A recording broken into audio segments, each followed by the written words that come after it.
De retour dans Punchline sur CNews et sur Europe 1, on accueille Pierre Botton. Bonsoir Pierre Botton. Bonsoir. Votre livre parle de la prison. Prison, le pire est déjà là, aux éditions Robert Laffont. On va en parler à la lumière du parcours judiciaire de certains individus dont on parle malheureusement après la mort du jeune Elias, 14 ans. On va écouter le ministre de l'Intérieur, Bruno Retailleau, qui dit que en France, la justice est un véritable fiasco. Les mots ont un sens. On écoute Bruno Retailleau et on en débat ensuite. La justice des mineurs, je pèse mes mots, en France, c'est un fiasco. Celui présumé coupable, il a fait des aveux. Vol en réunion, vol avec violence, extorsion par violence, vol aggravé, escroquerie. Pensez-vous qu'il ait fait un seul jour de prison? Aujourd'hui, c'est terrible. La violence des mineurs, c'est un échec en France et il faut absolument y remédier. Il faut par exemple des comparutions immédiates, mais pas seulement. Il ne peut pas y avoir d'excuses de minorité qui soit la règle. Il n'y a pas d'excuse, même de minorité, pour celui qui tue un enfant de 14 ans. Pareil, on repousse toujours plus loin les peines de prison. On veut leur éviter la sanction. Mais je pense qu'il faut faire l'inverse. On est naïf. Mais on est beaucoup trop naïf. Pour moi, ces jeunes ne sont pas des victimes de la société, ils sont des voyous. Et il faut donc faire en sorte qu'on ait des courtes peines. Ils n'ont plus d'empathie. Ils peuvent tuer sans que ça les gêne. Oui. Donc, il faut une butée. Une butée, c'est la prison.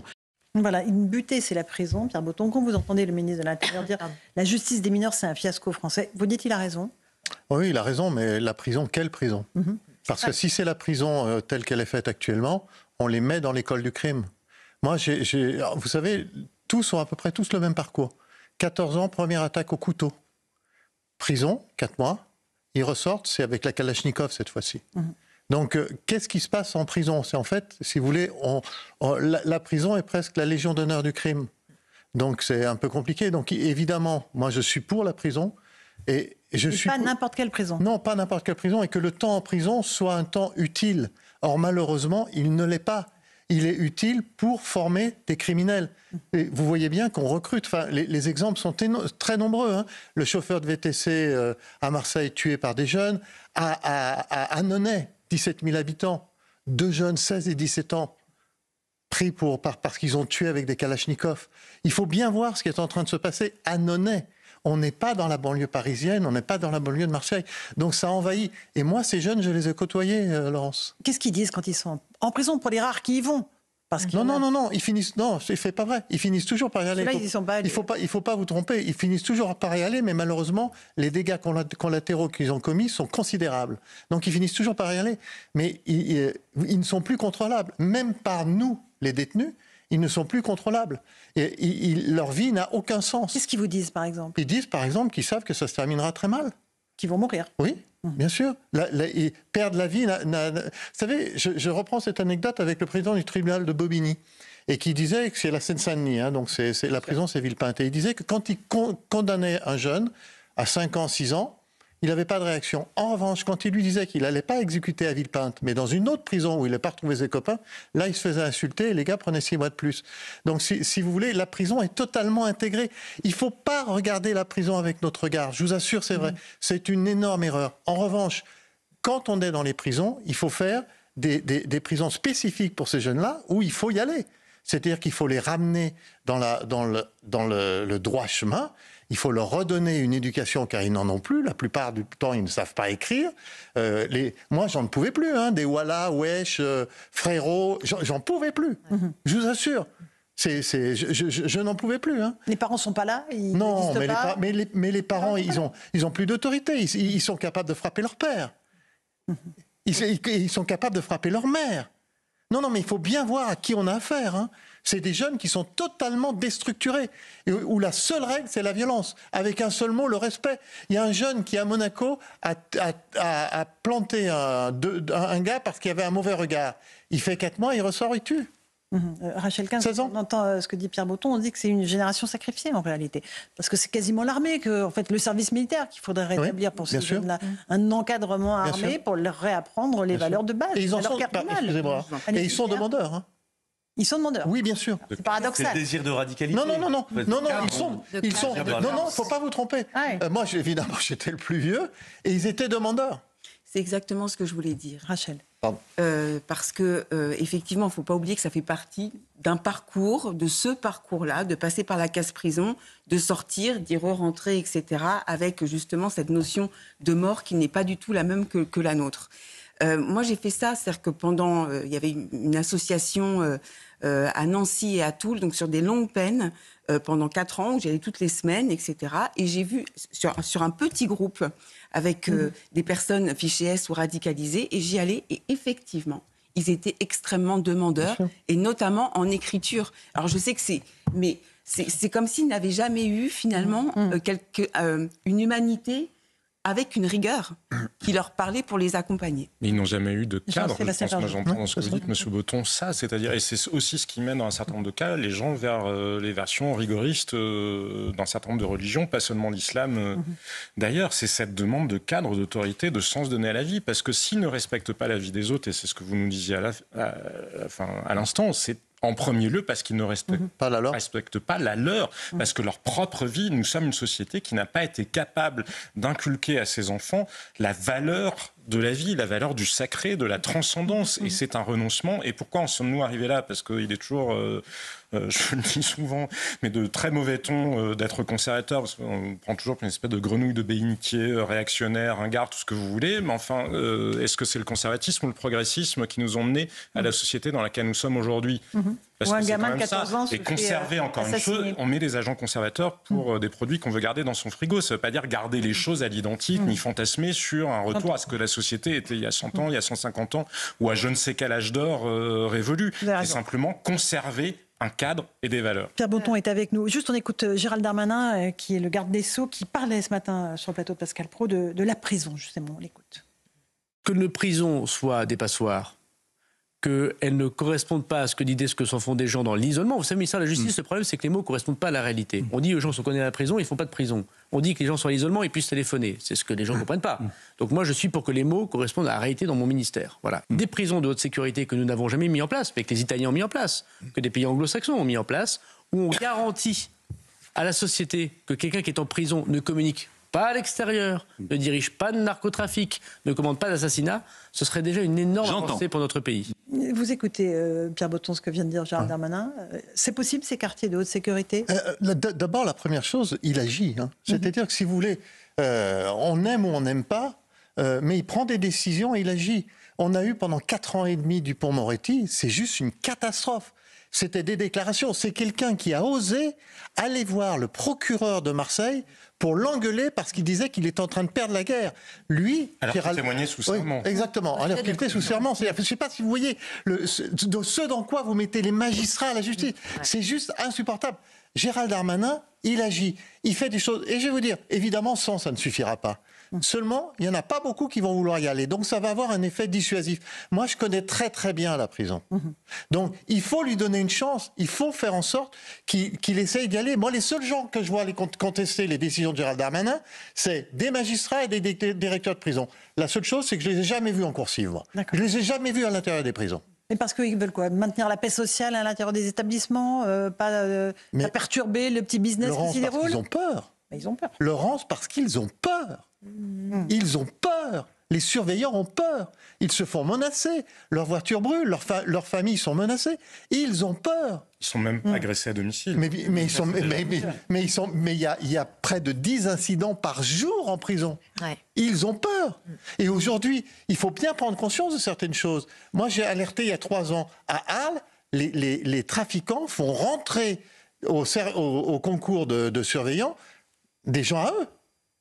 Il faut bien voir ce à quoi on a affaire, Laurence. Je vous assure. Et il y a une autre chose que je veux dire. Le gamin, on l'appelle le gamin, il a 14 ans. Imaginez qu'il prenne 30 ans. 30 ans, plein pot. Aujourd'hui, il excuse de minorité, ça fait 15.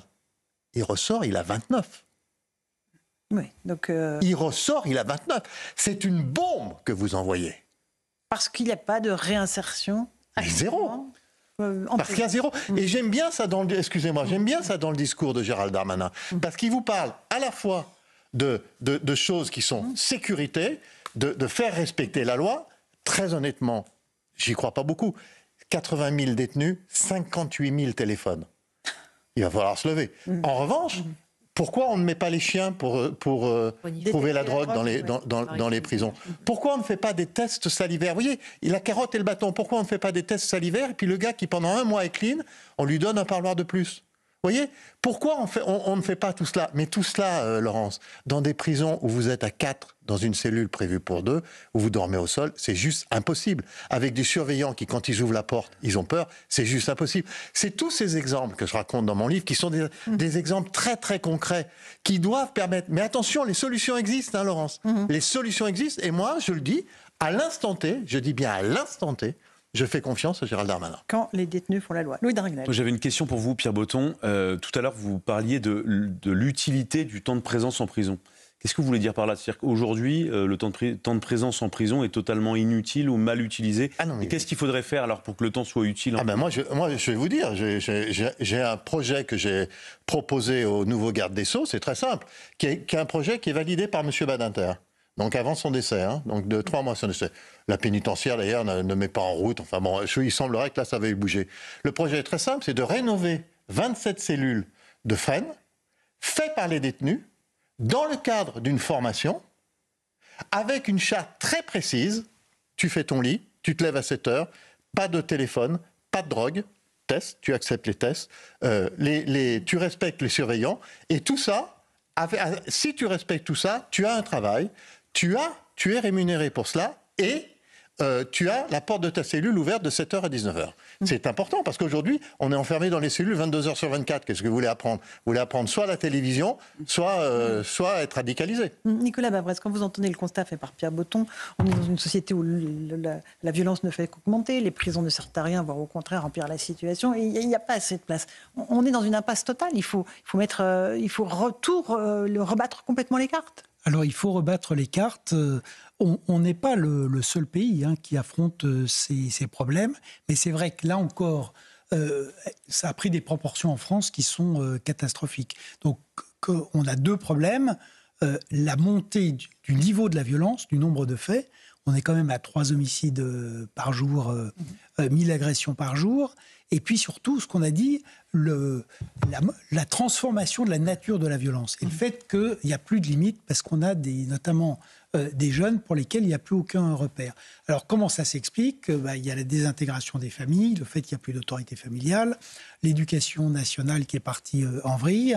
Et puis effectivement, il y a eu pendant des décennies à la fois une complaisance vis-à-vis de la violence, parce qu'on lui a toujours trouvé des excuses finalement, et la désintégration de l'État régalien.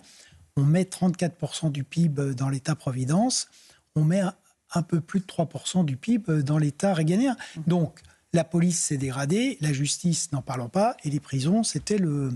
Donc, à partir de là, et en plus, on a la guéguerre permanente entre les policiers et les magistrats. Donc, avec ça, au moins, on est certain qu'on n'arrive à rien, puisque quand il y en a qui font leur travail, les autres le défont, et inversement. Là, on a 2 ministres qui vont dans le même, voilà. Du même pas. Donc, ensuite, on peut reprendre tout ça en main avec une politique, de toute manière, sur laquelle il y a quand même un consensus qui commence à se dégager sur le fait de réinvestir dans l'État régalien, et par ailleurs de le faire, comme on disait, immigration, il faut contrôle et intégration. Et comme on l'a dit sur la prison, évidemment, la prison, si c'est juste l'enfermement, ça ne sert qu'à dégrader encore des individus qui sont déjà extrêmement déstructurés. Donc, la prison a du sens si on peut faire de l'éducation et de la réinsertion. Et c'est pas impossible, parce que là encore, quand on regarde beaucoup d'autres pays, ils ont tous leurs problèmes. Mais ils y arrivent. Enfin, en tout cas, ils ont des résultats qui sont meilleurs que les nôtres. Laurence, il y a un doc demain sur Canal Doc que j'ai fait avec Upside Télévision, avec Gaël Mancard, qui s'appelle Dehors, qui présente toutes les solutions en Europe. Parce qu'elles existent. La Suède ferme des prisons. En Suisse, j'ai vu, je vous assure, le doc est sidérant. Vous voyez, les solutions existent, avec des peines qui sont beaucoup plus lourdes. On a suivi un détenu, il a pris 2 ans pour défaut de permis. Pour défaut de permis? Ouais, en Suisse. En Suisse. Et vous voyez que tout cela existe, les solutions existent, il s'agit de s'en occuper. Vous parlez de surpopulation, les Suisses, ils ont réglé le problème, ils ont mis des containers. Des containers. Oui, des À containers l'extérieur, comme on met ouais. des containers pour les étudiants. Et je peux vous assurer qu'il n'y a pas un détenu qui va préférer être seul dans un container qu'à 4 dans une cellule. Hein. Et pour les jeunes, pour les mineurs, Pierre Breton, il faut des structures. On parlait d'autres structures. Oui, que mais il y a- la il y a prison, quelque chose parce que qui les est centres d'éducation extraordinaire. fermés ne marchent pas. Non, non, il y a quelque chose qui est extraordinaire, ça s'appelle les épides. Les épides, c'est quelque chose qui est fait par des anciens de l'armée, Ouais. mais c'est pas fait pour les délinquants, c'est juste avant. Juste avant. Mais je vous assure que ça, c'est très impressionnant à voir. Mais c'est assez militaire, c'est-à-dire qu'il y a 3 tenues, un costume, une tenue de travail et une tenue ce qu'ils appellent de cérémonie. Tous les matins, il y a lever des couleurs. Il faut voir ces gamins de toutes les couleurs chanter la Marseillaise comme les militaires la chantent, vous savez, pas comme nous la chantons, très, très rythmée. Il faut voir ces gamins respecter leur tuteur. Il faut les avoir préparés à un emploi. C'est quelque chose d'absolument extraordinaire. Donc il Vraiment. faut généraliser ce système-là. Mais c'est bien des sûr, épides. mais Laurence, la solution existe. Il faut une volonté. Et cette volonté, elle a été totalement absente depuis. Mais d'ailleurs, même le constat, on le contestait. Même quand vous disiez, il ne faut pas plaisanter. C'est un ancien détenu qui vous le parle, un ancien délinquant financier. Je suis né dans la bourgeoisie lyonnaise. Je suis responsable de mes actes, soyons clairs. C'est pour ça que j'ai admis mes peines. Vous comprenez ce que je veux dire ? Et c'est vrai de tout le monde. C'est vrai de tout le monde. Il y a un moment, vous êtes responsable de vos actes. Donc mais en revanche, quand je dis qu'en prison, j'ai rien appris, si ce n'est que j'ai écrit, j'ai raconté, mais j'ai rien appris. Vous voyez ce que je veux dire ?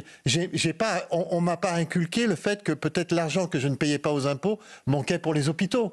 On ne m'a pas mis au contact de ça en disant, tu vois, tu n'as pas payé tes impôts, mais regarde, là, il nous manque un scanner. Vous comprenez ce que je veux dire ? C'est évidemment, je dresse le tableau un peu, mais c'est vrai pour tout le monde.